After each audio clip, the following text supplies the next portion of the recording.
Good morning, students. Today we are going to study page number 54.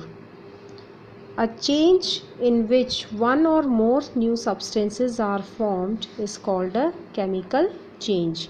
ऐसा change जिसके अंदर एक या एक से ज़्यादा नए सब्सटेंसेस फॉर्म होते हैं, प्रोड्यूस होते हैं, वो क्या कहलाते हैं? Chemical change. In a chemical change is also known as a chemical reaction. All new substances formed are a result of chemical changes. अगर किसी रिएक्शन के अंदर नया सब्सटेंस फॉर्म हो रहा है, बन रहा है, तो इट मीन्स उसके अंदर क्या हुआ?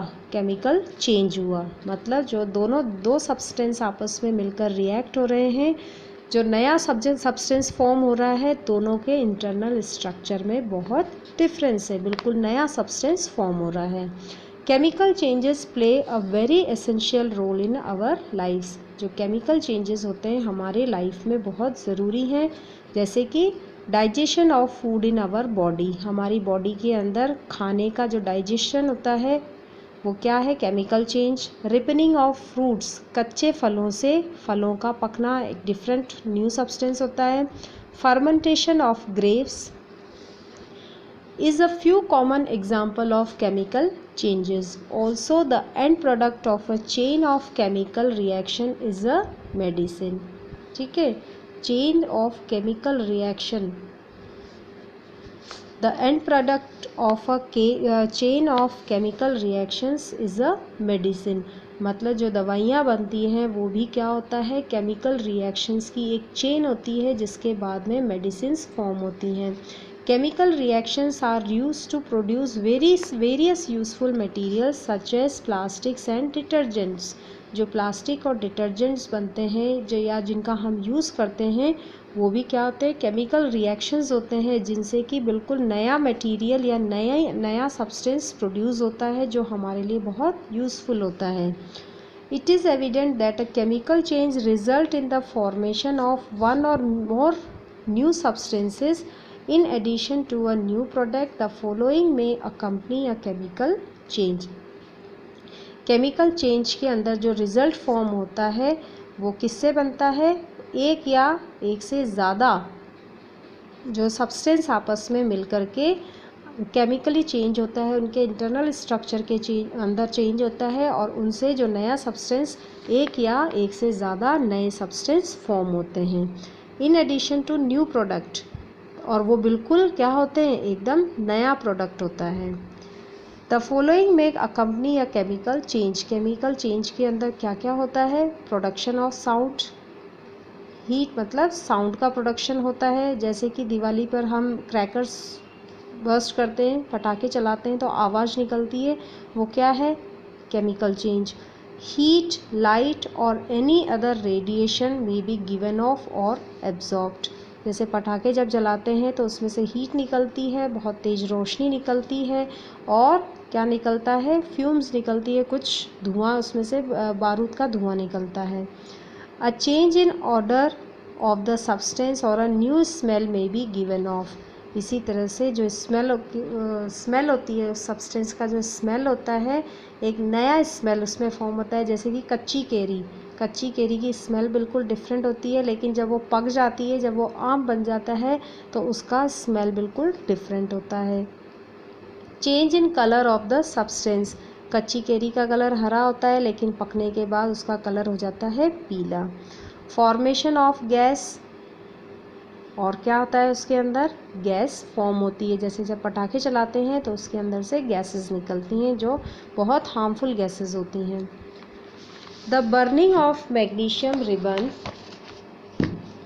The burning of magnesium ribbon is a chemical change. कल हमने एक एक्टिविटी की थी मैग्नीशियम रिबन को जलाने की, और उसके बाद उसमें से क्या है? एक वाइट कलर का पाउडरी सब्सटेंस बनता है, ऐश बनती है, वो क्या होता है? Chemical change.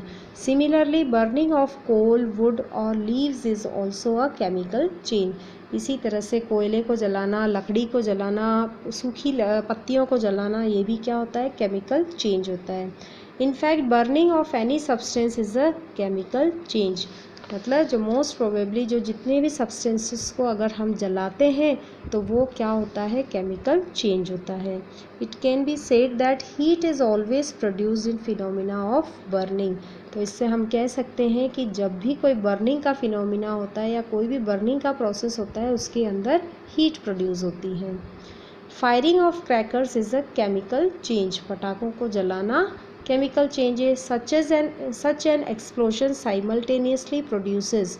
एक्सप्लोजन मतलब उसमें बहुत तेज़ विस्फोट होता है और विस्फोट के साथ साथ उसमें से क्या प्रोड्यूस होती है, heat, light, sound and unpleasant gases that pollute the air. उसमें से हीट निकलती है, गर्मी निकलती है, लाइट निकलती है, आवाज़ आती है और अनप्लीजेंट मतलब ऐसी गैसेस निकलती है जिनकी स्मेल हमको अच्छी नहीं लगती है। That is why it is advise not to burn crackers. इसीलिए कहा जाता है कि पटाखे नहीं जलाने चाहिए। A foul odour comes when food gets spoiled. जब खाना ख़राब हो जाता है तो उसके अंदर से गंदी सी स्मेल आना शुरू हो जाती है। What type of changes is it? ये किस तरह का चेंज है? Is it a chemical change? Yes, it is a chemical change.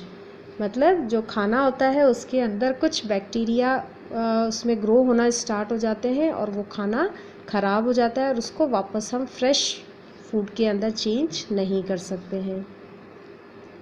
Take an apple, cut it into slices and keep it in open for some time.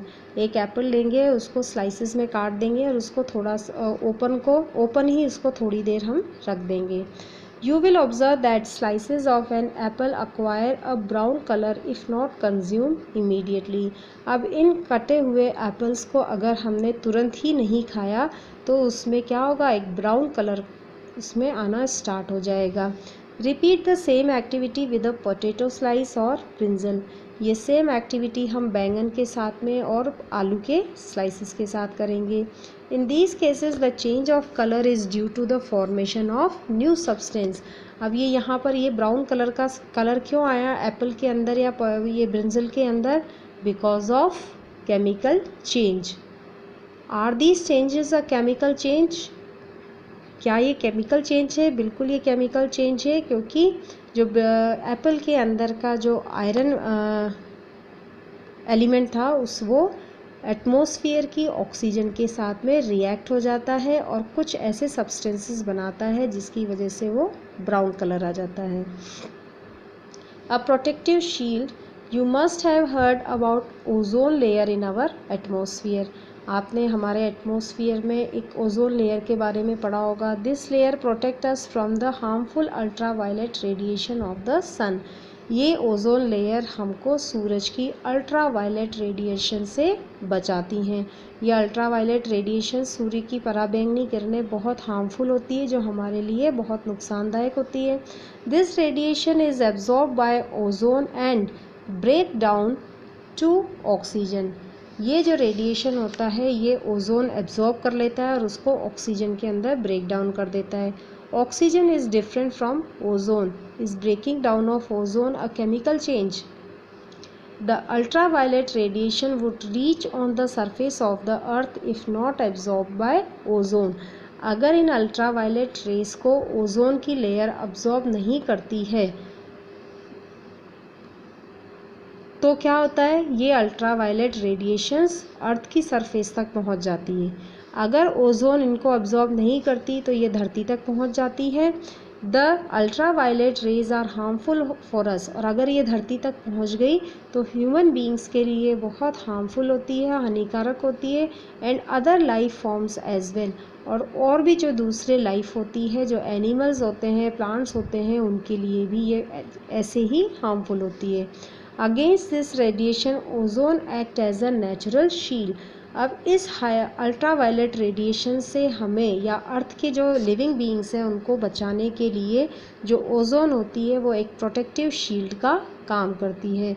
लेकिन ये protective shield क्या है, अभी थोड़ी सी इसके अंदर हमारी ही वजह से कुछ ना कुछ उसके अंदर प्रॉब्लम्स हैं, जिसकी वजह से ये अल्ट्रावायलेट रेडिएशन सूरज की धरती तक पहुंच रही हैं और धरती पे बहुत सारी जैसे कैंसर और स्किन एलर्जी जैसी डिजीज़ स्प्रेड हो रही हैं। Now rusting of iron.